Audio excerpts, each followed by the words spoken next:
today what we're going to be doing is we're going to be driving the Jaguar F-Pace. I'll give you a few reasons why I love this car, a few reasons that this car is okay, and I'm just going to tell you the basis of this car on this first drive. Now let's go.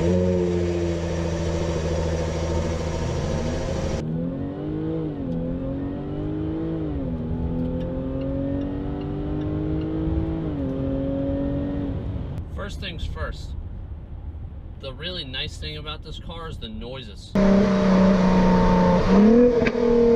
noises this thing makes is phenomenal. This car is a supercharged V6, so it pumps out 340 horsepower, and I'm not sure about the torque numbers. This thing is an absolute animal. You could hear the supercharger whine. The exhaust note's fucking crazy. And this transmission is freaking spectacular. Just the paddle response is freaking insane. Just tapping the paddle shifts right away like that.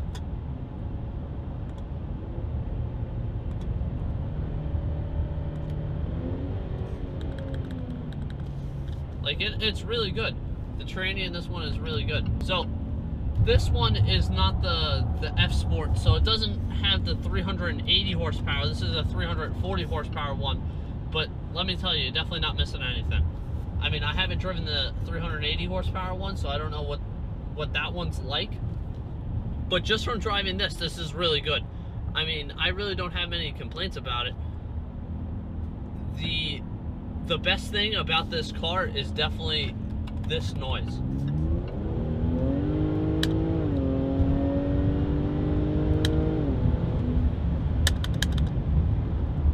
There's so much control. The paddle response is so magnificent that you don't even need a double clutch. The transmission that's in this car is freaking insane. It is nuts. It shifts so fast. The power response is so good. It's an 8-speed transmission. I don't know exactly what transmission's in this one. I do know it's an 8-speed though. Oh, Mustang pulled over. I do know it's an 8-speed with paddle shifters, so obviously.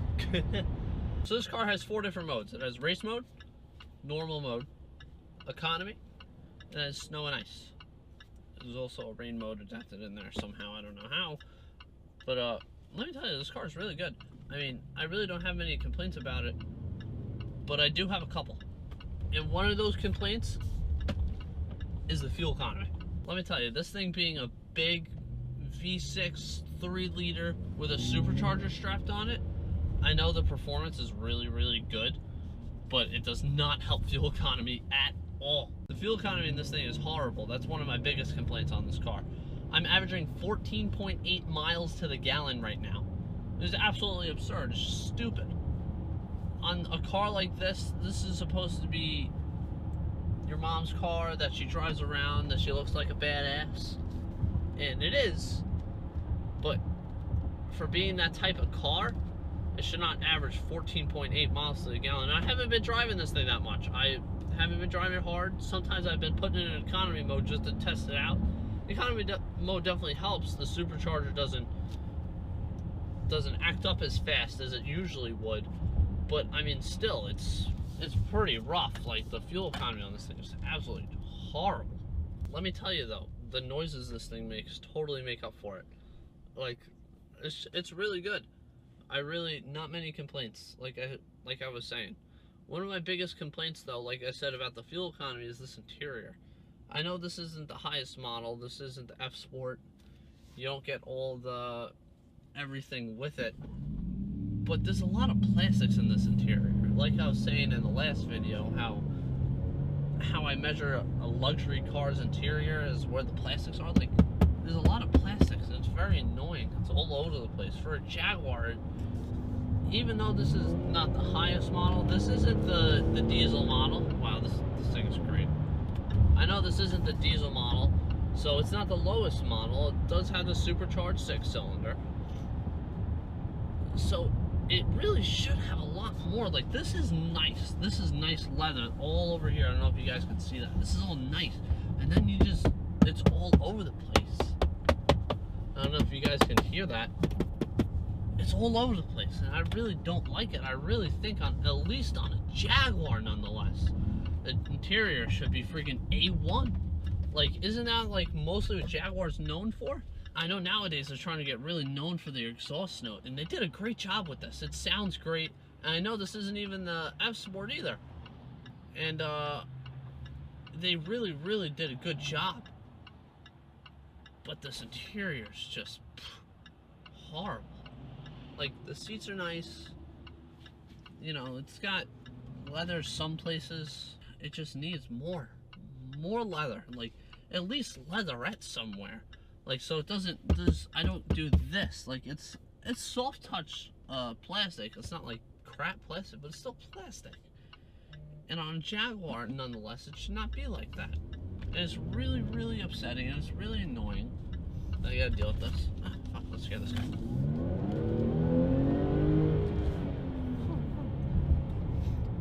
But it's just annoying that this whole interior is basically plastic. Alright, so I'm gonna put the car in regular mode just so we can drive around, so you can actually hear me instead of the exhaust note for now. But another big thing about this car is the back seat. I don't know if you guys can see too well. I think, yeah, you should be fine. But the back seat is super tiny, super small. And the trunk space isn't that great either. I know it's a badass mom's car. You're not supposed to have a lot of people in the back seat. If you need to have people in the back seat, you put them back there, yada, yada, yada. But the back seat should just be a little bit bigger. I wouldn't even mind if the trunk space is a little bit small to have more leg room in the back. Because, I mean, I'm 6'1", I'm pretty tall. I sit back decently far. I don't know, it's just my driving position. But there is absolutely no room behind me. Like, none. Nada. Nothing. Like, the legroom is, it's not good. Like, it's just not good. Like I was saying, another big complaint of mine is really the trunk space. It's very, very deceiving. The trunk actually looks big, and when you're looking back there, you're like, oh wow, that's a decent sized trunk for this type of car. It's not. Not at all. It's super tiny. Like, once you start putting stuff back there, and you're like, holy shit, there's no room for anything. And I mean, that's all fine and stuff. I know the nature of this car. It's like, it's supposed to be like that cool mom, or like even like a business executive, or just a dude in general drive around with this thing, just playing with it. It's a fun car. It's nice. You have all the space that if you ever need anything. It's got the all-wheel drive. It's awesome. You hear the exhaust note. It's got a supercharger, yada, yada, yada. But to be a real SUV and for Jaguar to really be great in this market, they really got to do something about that trunk space and the legroom back there. I don't even care if you extend the car a little bit. Like, I know they're trying to go compact to get the real drive line down, but you still need to have like the regular amenities for an SUV. Like, it just makes sense. Like, you need the trunk space. You need the leg room in the back. I know Jaguar, this is the #1 SUV out on the market right now. I forget, they won a bunch of awards or whatever, and I believe it. It's a great car to drive. It's a lot of fun. But I don't even care if you make it a little bit bigger. It still has to be more practical. It's way too tiny in the back. There's barely enough room in the front, to be completely honest. Just because if you have people in the back, there's no room in the front because you have to move the seats all the way up. I know if you're like 5'6", and you're driving this car, you'll have no problem. But for people like me, I'm 6'1", 6'2". My father drives this a lot. He's 6'4". So it really doesn't work out that much. Another big thing that I've actually learned to love is the stop-start feature in this car. I know even Chevrolet's having that. They're putting it in their Malibus. Yeah. But I absolutely hated it in the beginning. I've driven a bunch of Malibus, I've driven a bunch of Impalas, Equinoxes, Traverse, the whole 9 yards. But I don't know. I always hated it in those cars. Maybe because they just never had any pickup and go, or maybe it's just the way the start system works in those cars. But when I first started driving this car, I absolutely hated it. I hated that it had a stop-start feature. It scared me, actually, because if I was looking behind me and the car was stopped, I couldn't floor it to get out of the way.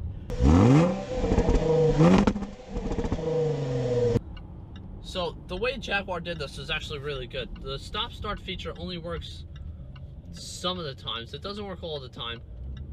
But when it does work, it's really good. Like, I know with most cars that, like, you have the stop-start feature, you put your foot on the brake, and then that's it. And then the car turns off all the time. Jaguar doesn't do that.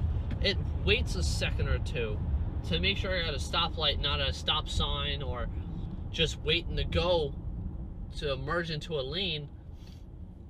Then it stops. It's really good, actually. Like, it's really surprising because it stops. Like I said, it delays a couple seconds to make sure that you're not just at a stoplight or waiting to merge into an intersection or something. Then it turns off. Once you start to even think of removing the brake, the car turns on. So it's really good. Jaguar really did a great job putting the stop-start system in there. I know it's kind of like a weird thing to emphasize and be really excited about, but they did a really good job considering how Chevrolet's is. Chevrolet's, once you put your foot on the brake, the car stops. No matter what happens. Once you're at a standstill and you have your foot on the brake, car stops. No matter what. And it takes a long time to start back up, and that's why I really didn't like it. But the way Jaguar did it, it actually works out really well. And I'm actually really surprised because of how decently large this motor is, being a supercharged V6, a 3-liter V6 nonetheless. And it just starting and stopping right up, like that. It's actually really good. I'm actually really impressed by it. Kudos to you, Jaguar. You did a really good job on that. That's going to do it for today's video, guys. Make sure you subscribe. Make sure you give this video a like. Put a comment down below. Let me know what I should do better, what I can do better, what you liked about the video. Let me know. Make sure you follow my Instagram page. It's motor_junkies_ on Instagram. Make sure to give that a follow. Make sure to give that a like.